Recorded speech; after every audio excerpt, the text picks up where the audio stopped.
നമ്മൾ വളരെ സ്വപ്നം കണ്ട് വളർത്തിയെടുക്കുന്ന മക്കളൊക്കെ ഇന്ന് ഉണ്ടാകുന്ന വലിയ ഒരു ലഹരിയുടെ പിടിയിലേക്ക് പോയിക്കൊണ്ടിരിക്കുന്നു എന്നൊരു സത്യം നമ്മൾ ഉൾക്കൊള്ളേണ്ടതാണ്. കാരണം സർവീസിലായാലും ഒരു 10 കുട്ടികളെ നമ്മൾ പിടിച്ചു കഴിഞ്ഞാൽ അതിലൊരു 6 ആളെങ്കിലും ഒരു പ്രാവശ്യമെങ്കിലും ഈ ലഹരി ഉപയോഗിച്ച ആളുകളായത് എന്നുള്ള സത്യമാണ് നമുക്ക് ഏറ്റവും കൂടുതൽ നമ്മളെ വിഷമിക്കുക. കാരണം നമ്മളുടെ സേവിങ്സിൻ്റെയും നമ്മുടെ സമ്പാദ്യത്തിൻ്റെയും എല്ലാം പ്രധാനപ്പെട്ട നമ്മളുടെ ഭൂരിപക്ഷം ഭാഗങ്ങളും നമ്മുടെ മക്കളുടെ വിദ്യാഭ്യാസത്തിനായി ചിലവഴിക്കുമ്പോൾ അവർ സമൂഹത്തിൽ വിദ്യാഭ്യാസമായി പോകുമ്പോൾ അവരെ കൂട്ടുകൂടി അവരുണ്ടാകുന്ന ചെറിയ ചെറിയ കൂട്ടുകെട്ടിലൂടെ അവർ മറ്റുള്ള വഴിയിലേക്ക് തിരിഞ്ഞു പോകുന്നുണ്ട്.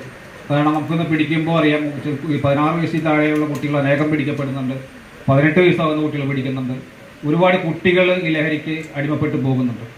അത് പോലീസിൻ്റെ മാത്രം കടമയല്ല. കാരണം ഒരു കേസ് പിടിച്ചു കഴിഞ്ഞാൽ അത് കോടതിയിൽ എത്തിച്ച് അവർ ശിക്ഷ വാങ്ങിച്ചു കൊടുക്കുമ്പോഴാണ് അതിന് പൂർണ്ണത വരുന്നുള്ളൂ.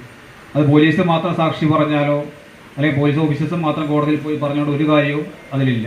നമ്മളൊരു കേസ് പിടിച്ചു കഴിഞ്ഞാൽ ഒരു 10 ആൾ 100 ആൾ കൂടിക്കഴിഞ്ഞാൽ അതിൽ എത്ര ആളുകൾ കോടതിയിൽ വന്ന് സാക്ഷി പറയും എന്നുള്ളത് വളരെ ചുരുക്കമാണ്. കാരണം അവിടെയാണ് നിങ്ങളെപ്പോലുള്ള സാമൂഹിക രംഗത്ത് പ്രവർത്തിക്കുന്ന ആളുകളുടെയും നമ്മളുടെ യുവതലമുറയുടെയും സപ്പോർട്ട് ആവശ്യമുള്ളത്. കാരണം ഇന്ന് വേൾഡ് കപ്പ് വളരെ നല്ല രീതിയിൽ ആഘോഷിച്ചുകൊണ്ടിരിക്കുകയാണ്. കേരളം, ഇന്ത്യ അതിലൊരു ഭാഗം പോലുമല്ല. പക്ഷേ കേരളത്തിൽ ഏറ്റവും കൂടുതൽ ആഘോഷിക്കുന്ന ഒരു സ്പോർട്സ് ഇനമായിട്ട് ഫുട്ബോൾ മാറിയിട്ടുണ്ട്. വേൾഡ് കപ്പ് ക്രിക്കറ്റ് ആയാലും ഒളിമ്പിക്സിന് പോലും കിട്ടാത്ത വലിയൊരു സ്വീകാര്യത ഇവിടെ കിട്ടുന്നുണ്ട്.